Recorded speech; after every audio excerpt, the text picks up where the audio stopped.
Welcome to Raavan academy. நம்ம இப்போ வந்து என்டிபிசி எக்ஸாம் பற்றின ஒரு ரிவ்யூ மாதிரி பார்க்கலாம். ஸோ என்டிபிசி எக்ஸாம்ஸ் எப்படி இருந்துச்சு, ஸோ கட் ஆஃப் மார்க் எவ்வளோ இருக்கலாம், அது மாதிரி பற்றி டிஸ்கஸ் பண்ணலாம் இப்போ.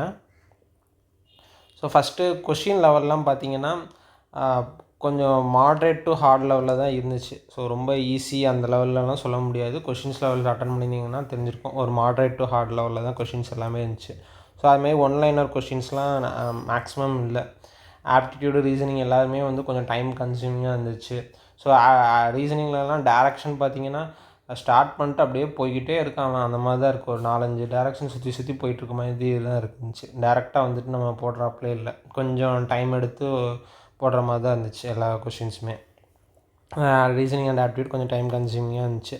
அதுமாதிரி குட் அட்டம்ப்ட்ஸ்னு பார்க்குறப்ப 60 to 70 போட்டிருந்தீங்கன்னா ரொம்ப நல்லது. கண்டிப்பாக ஒரு ஒரு ஒரு நல்லா எதிர்பார்க்கலாம். ஒரு டயர் 1 கிளியர் பண்ணுற அளவுக்கு கண்டிப்பாக இருக்கும். அதுமாதிரி கட் ஆஃப் இப்போ குட் அட்டம்ப்ட்ஸ் இருக்கிற அளவுக்கே வந்து கட் ஆஃப் வர மாதிரி இருக்குது. ஸோ அதோட கம்மியாக வரும் அப்படிங்கிற மாதிரிலாம் சொல்ல முடியறதில்ல. ஸோ எக்ஸ்பெக்டட் கட் ஆஃப்மே அவ்வளோ இருக்கலாம். ஸோ +5 -5 மார்க்ஸ் இருக்கலாம். ஸோ நார்மலைசேஷனு ஷிஃப்ட் வைஸ் கொஞ்சம் சேஞ்ச் ஆகலாம். ஸோ கொஞ்சம் கஷ்டமான ஷிஃப்ட்டில் அட்டன் பண்ணியிருந்தீங்கன்னா மேபி ஒரு 5 மார்க் கூட எக்ஸ்ட்ரா வரும் இன்னும் கொஞ்சம். ஸோ அது மாதிரி இருக்கலாம். அதுக்கப்புறம் வந்து பார்த்திங்கன்னா இதுக்கப்புறம்லாம் உங்களோட ப்ரிப்ரேஷன் என்ன பண்ணுங்கன்னா கொஞ்சம் வந்துட்டு மாட்ரேட் டு டஃப் லெவல் கொஷின்ஸ்லாம் கொஞ்சம் ஜாஸ்தியாக சால்வ் பண்ண ஆரம்பிங்க. டேரெக்டாக வந்துட்டு ஃபார்முலா போட்டால் வர மாதிரி கொஷின்ஸு அது எல்லாமே இல்லாமல் கொஞ்சம் உங்களை வந்து நீங்கள் லைட்டாக இம்ப்ரூவ் பண்ணிகிட்டே இருங்க. அடுத்தடுத்த இதில் எப்படி நம்ம இம்ப்ரூவ் பண்ணிக்கலான்னு பாருங்கள். அதுமாதிரி கால்குலேஷன்லாம் கொஞ்சம் ஃபாஸ்ட்டாக இருங்க. அதுமாதிரி கொஷின்ஸ் அப்ரோச் பண்ணுறப்ப கொஷின்ஸ் வந்துட்டு ரொம்ப டைம் எடுத்து செய்கிற மாதிரி இல்லாமல் கொஞ்சம் குயிக்காக ஃபாஸ்ட்டாக என்ன அப்ரோச்சில் வந்து அந்த கொஷின் நம்ம செஞ்சு முடிக்கணும் அப்படிங்கிற மாதிரி பாருங்கள். ஒரு கொஷின்ஸ் இருக்குன்னா அது ஒரு 3-4 மினிட்ஸ் எடுத்து சால்வ் பண்ணுறதோட ஒரு 30 செகண்ட்ஸ் 40 செகண்ட்ஸில் நம்ம அதை சால்வ் பண்ண முடியுமா, அதுக்கு ஏதாவது ஒரு ஐடியா இருக்குமா, ஒரு அப்ரோச் இருக்குமான்னு பார்த்து ஃபஸ்ட்டு அதை கண்டுபிடிச்சி அது மாதிரி உள்ளதை ஃபஸ்ட்டு சால்வ் பண்ணுற மாதிரி பாருங்கள். அதுதான் உங்களுக்கு வந்துட்டு கண்டிப்பாக மார்க்ஸ் வந்து இன்க்ரீஸ் பண்ண கண்டிப்பாக ஹெல்ப்ஃபுல்லாக இருக்கும். அதுமாதிரி காம்படிஷன் வந்து எப்போவுமே ஹை தான். ஸோ ஒரு கவர்மெண்ட் ஜாப் எடுத்து நீங்கள் கிளியர் பண்ணாலுமே காம்படிஷன் ஹையாக தான் இருக்கும். எல்லா இதுலேயுமே காம்படிஷன் ஹையாக தான் இருக்கும். அதனால் எப்போவுமே வந்துட்டு உங்களோட 100% எஃபர்ட் போடுங்க. ஸோ நான் கொஞ்சம் நேரம் இந்த டைமில் படிச்சிருந்துருக்கலாம், ஸோ அந்த டைம் நம்ம கொஞ்சம் இது பண்ணிட்டேன் அப்படிங்கிற மாதிரி இல்லாமல் நீங்கள் இந்த ஜாப் கிளியர் பண்ணணும் அப்படிங்கிற ஒரு ஃபுல் இதோட எப்போவுமே வந்துட்டு எஃபர்ட் போட ஆரம்பிச்சிருங்க. அதுமாதிரி உங்களோட learn from your mistakes. So இப்போ நீங்கள் எக்ஸாம்ஸ் அட்டன் பண்ணுறப்பே தெரிஞ்சிருக்கும். கண்டிப்பாக நீங்கள் எல்லாருமே அதை ஃபீல் பண்ணுவாங்க. எக்ஸாம் அட்டன் பண்ணி முடித்தோடனே ஒரு 5 to 10 கொஷின் வந்துட்டு அது போட்டுருந்துருக்கலாம், அதில் கொஞ்சம் சேஞ்சஸ் பண்ணிட்டேனே அப்படிங்கிற மாதிரி கண்டிப்பாக திங்க் பண்ணுவீங்க. ஸோ அந்த 5 to 10 மார்க்ஸ் கொஞ்சம் நீங்கள் இப்போ அடுத்த இதில் வர்றப்போ அதை இம்ப்ரூவ் பண்ணியிருந்தீங்கன்னா அது உங்களுக்கு ஸ்கோர் வந்து இன்க்ரீஸ் ஆகும்.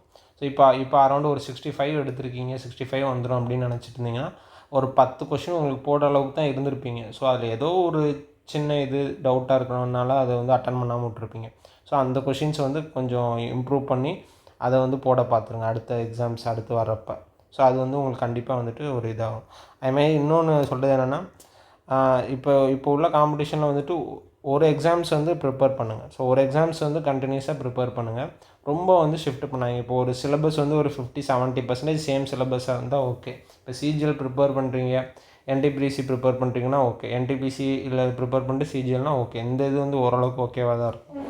அதுலேருந்து நீங்கள் அதுக்கடுத்து வேறு எக்ஸாம்ஸ் போக ரொம்ப ஷிஃப்ட் ஆவீங்க. ரொம்ப ஷிஃப்ட் ஆகிறப்ப மறுபடியும் இப்போ என்டிபிசி டயர் 1 படிச்சிருப்பீங்க. என்டிபிசி டயர் 1 கரெக்டாக கட் ஆஃபில் கிளியர் பண்ணுற மாதிரி இருந்திருப்பீங்க. அதுக்கப்புறம் என்ன பண்ணுவீங்க, வேறு ஏதாவது எக்ஸாம் படிச்சிருவீங்க. அடுத்து டயர் 2 டேட் வந்தோன்னா மறுபடியும் டயர் 2 உட்காந்து படிச்சிங்கன்னா நம்ம கிளியர் பண்ண முடியாது. ஸோ அந்த மாதிரி இல்லாமல் ஒன்று ப்ரிப்பேர் பண்ணுறீங்கன்னா அந்த இதை கண்டினியூஸாக பண்ணுங்கள். என்டிபிசி சிஜிஎல்னால் ஓகே, மேக்ஸிமம் அந்த ரெண்டுமே ஓரளவுக்கு சேமாக தான் இருக்கும்.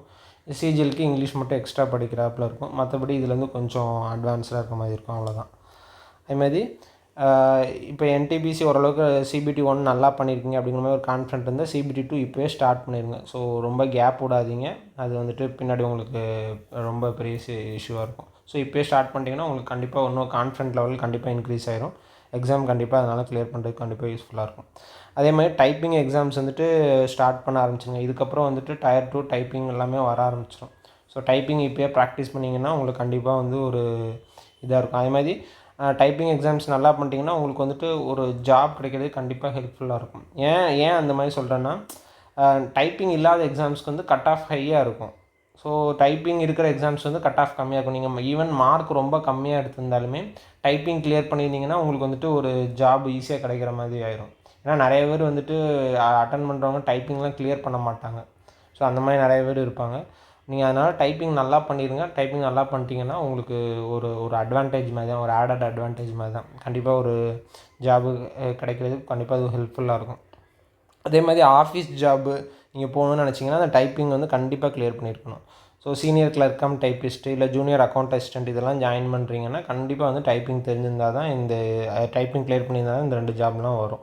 ஸோ இது 2மே ஆஃபீஸ் ஜாப் இருக்கும், 9 to 5 இருக்கும், சாட்டர்டே சண்டே லீவ் இருக்கும். ஒர்க் வைஸ் வந்து உங்களுக்கு ரொம்ப நல்லாயிருக்கும். அடுத்து நீங்கள் படிக்கணுனாலும் சரி இல்லை மற்ற இதுக்கு எதுனாலுமே இதாக இருக்கும். மற்றபடி நீங்கள் ஸ்டேஷன் மாஸ்டரோ இல்லை கமர்ஷியல் டிபார்ட்மெண்ட் அந்த மாதிரி கமர்ஷியல் கிளர்க் அது மாதிரி போனீங்கன்னா கூட உங்களுக்கு வந்துட்டு ஷிஃப்ட் வைஸ் டியூட்டி இருக்கும். ஸோ உங்களுக்கு லீவ் எல்லாமே வந்து ஒரு இஷ்யூஸ் இருக்கும். பட் ஆனால் இதில் வந்து அந்த மாதிரிலாம் இருக்காது. கண்டிப்பாக நல்லாயிருக்கும். அதனால் வந்து டைப்பிங் எக்ஸாம்ஸ் எப்படியாவது கண்ண மூடி நல்லா பண்ணிடுங்க. அதே மாதிரி அடுத்த உங்களுக்கு வர்ற எக்ஸாம்ஸில் வந்துட்டு கண்டிப்பாக வந்துட்டு பெஸ்ட்டு ஸ்கோர் கண்டிப்பாக வச்சுருங்க. அதே மாதிரி இப்போ நடந்த எக்ஸாம்ஸை ஓவராக திங்க் பண்ணிட்டே இருக்காங்க, நம்ம ரொம்ப கம்மியாக பண்ணியிருக்கேன் இப்படி ஆயிடுச்சு அப்படிங்கிற மாதிரி ஓவராக திங்க் பண்ணாதீங்க. அடுத்து வர்ற எக்ஸாம்ஸில் வந்து உங்களோட பெஸ்ட் அவுட்புட் கண்டிப்பாக கொடுக்கணும் அப்படிங்கிற மாதிரி கண்டிப்பாக இருங்க.